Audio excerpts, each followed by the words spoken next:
Amerika menguasai desain chip dunia. Taiwan mencetak hampir semua chip tercanggih. Tiongkok menghabiskan chip paling banyak tetapi belum bisa membuatnya sendiri. Satu benda kecil ini menghubungkan semuanya. Tanpa chip, AI berhenti berkembang, industri modern macet, dan ekonomi global terganggu. Dan hari ini, chip paling penting di dunia tidak dikuasai satu negara. Ia terpecah dan sedang diperebutkan. Di video ini kamu bakal tahu kenapa hanya segelintir negara yang benar-benar menguasai chip tercanggih di dunia. Kamu nanti juga akan tahu ada satu mesin super mahal yang bisa menentukan nasib industri semua negara. Dan kenapa konflik chip ini diam-diam mempengaruhi harga gadget, perkembangan AI, bahkan stabilitas ekonomi global. Dan di akhir video, kamu bakal sadar satu hal. Di era modern, siapa yang menguasai chip, dialah yang mengendalikan masa depan teknologi. Inilah kisah perebutan chip termahal di dunia.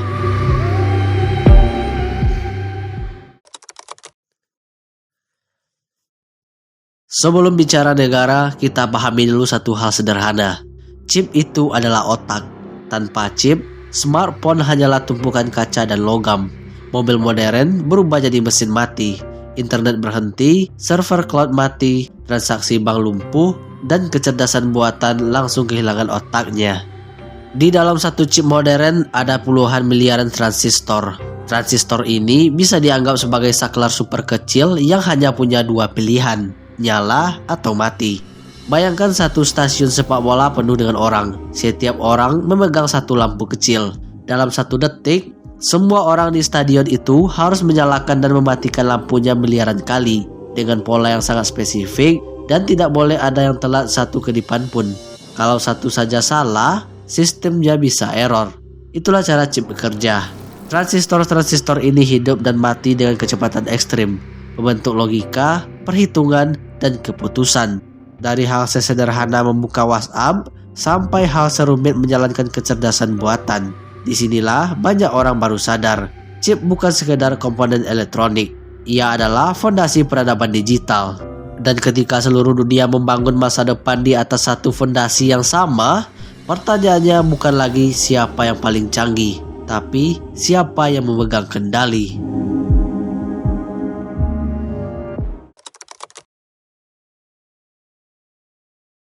Sekarang kita masuk ke pemain pertama, Amerika Serikat. Banyak orang mengira Amerika itu raja chip karena punya banyak pabrik, tapi faktanya justru sebaliknya. Amerika bukan yang paling banyak mencetak chip tercanggih, tapi hampir semua chip tercanggih di dunia tidak bisa dibuat tanpa teknologi mereka. Sebelum semua chip dicetak, ia harus dirancang secara detail. Pada tahap ini, para insinyur menentukan fungsi chip tersebut, tugas apa yang akan dijalankan, seberapa cepat ia memproses data, dan bagaimana ia merespon perintah. Nah, di tahap inilah Amerika sangat dominan.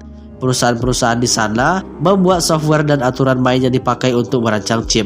Jadi walaupun chip akhirnya dibuat di negara lain, cara berpikir chip itu sudah ditentukan sejak awal.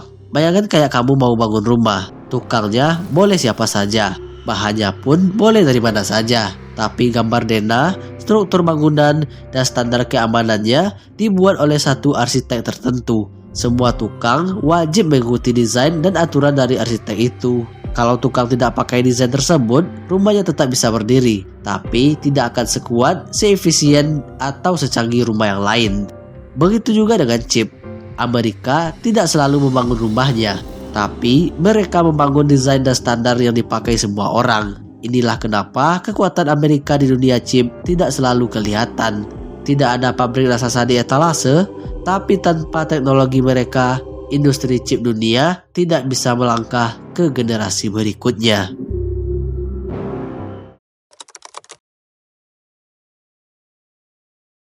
Sekarang kita sampai ke bagian yang paling sensitif di dunia teknologi, Taiwan. Sebagian besar chip tercanggih di dunia saat ini dibuat oleh satu perusahaan saja, namanya TSMC atau Taiwan Semiconductor Manufacturing Company. Ini bukan kebetulan, tapi karena tidak banyak yang mampu melakukannya dengan tingkat ketelitian tinggi itu. Membuat chip modern itu bukan seperti merakit mesin biasa. Prosesnya sangat rumit dan menentukan presisi ekstrim. Salah sedikit saja, satu produksi bisa gagal total. Karena itulah, hanya segelintir pihak di dunia yang benar-benar bisa melakukannya secara stabil dan terus-menerus. TSMC sudah puluhan tahun mengasah kemampuan ini. Mereka bukan hanya punya mesin, tapi juga pengalaman, kebiasaan kerja, dan sistem produksi yang sangat matang. Kombinasi inilah yang membuat mereka unggul dan sulit dikejar. Akibatnya, dunia digital hari ini bertumpu pada satu pusat produksi utama. Itulah posisi Taiwan sekarang. Bukan karena mereka ingin dunia bergantung, tapi karena sampai hari ini belum ada tempat lain yang benar-benar bisa menggantikannya. Dan di titik ini, chip berhenti menjadi sekedar urusan teknologi. Ia berubah menjadi soal kestabilan ekonomi dan keamanan global.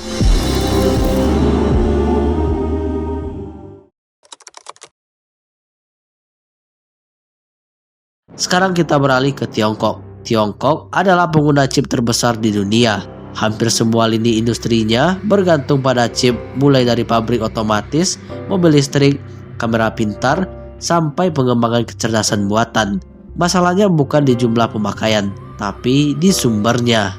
Untuk chip paling canggih, Tiongkok masih sangat bergantung pada pihak lain. Di dunia chip, tertinggal satu generasi saja sudah cukup membuat perbedaan besar. Produksi masih bisa berjalan, tapi lebih boros, lebih lambat, dan kurang kompetitif dibanding yang paling mutakhir. Analoginya seperti ini.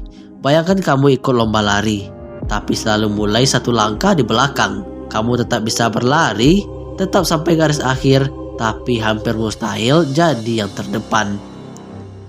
Ketergantungan seperti ini lama-lama berubah jadi masalah serius. Karena ketika akses ke chip dibatasi, dampaknya bukan cuma soal bisnis, tapi kemampuan semua negara untuk berkembang secara teknologi. Di titik inilah chip berhenti menjadi sekadar barang industri. Ia berubah menjadi alat tekanan politik dan kekuatan tawar di tingkat global.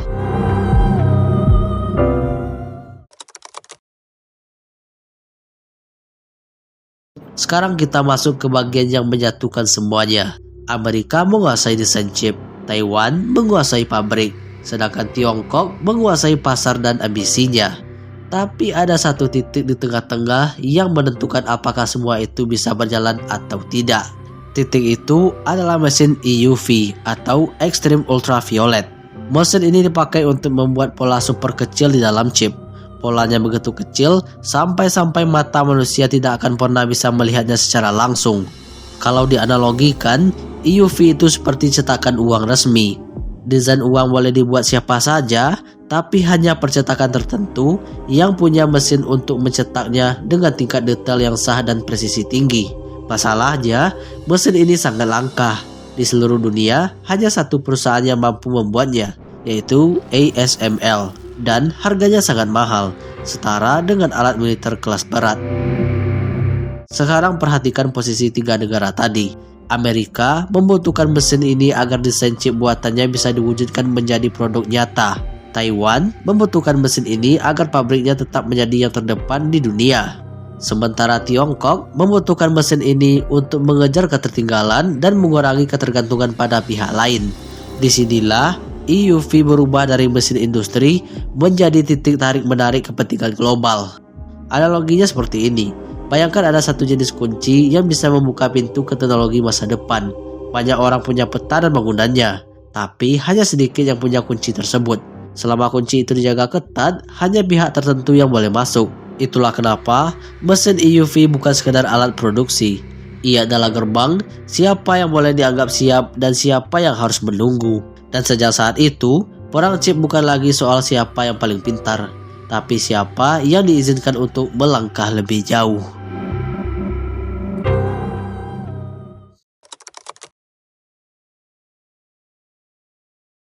Semua konflik ini mungkin terdengar jauh, seperti urusan negara dan perusahaan besar. Tapi dampaknya langsung kita rasakan bahkan tanpa kita sadari. Saat pasokan chip terganggu, efek pertamanya bukan berita perang atau politik. Yang berubah justru hal-hal kecil di hidup kita. Harga smartphone naik, laptop makin mahal, konsol game susah dicari, mobil baru harus inden berbulan-bulan. Inovasi juga ikut melambat. Fitur baru yang harusnya sudah rilis harus tertunda. Teknologi yang dijanjikan lebih cepat dan lebih pintar datang lebih lama dari perkiraan. Bahkan, perkembangan kecerdasan buatan bisa terhambat karena kekurangan chip yang tepat. Kita pernah mengalami semua ini, bukan sekali dan bukan tanpa sebab. Karena dunia modern dibangun di atas rantai chip yang sangat rapuh. Prosesnya panjang, mahal, dan melibatkan banyak kepentingan. Begitu satu mata rantai terganggu, dampaknya bisa menjalar kemana-mana. Dan itulah realitasnya. Perang chip mungkin tidak terdengar di telinga kita, tapi efeknya terasa langsung di genggaman kita. Sampai ketemu di kisah teknologi berikutnya. Jangan lupa subscribe dan sampai jumpa.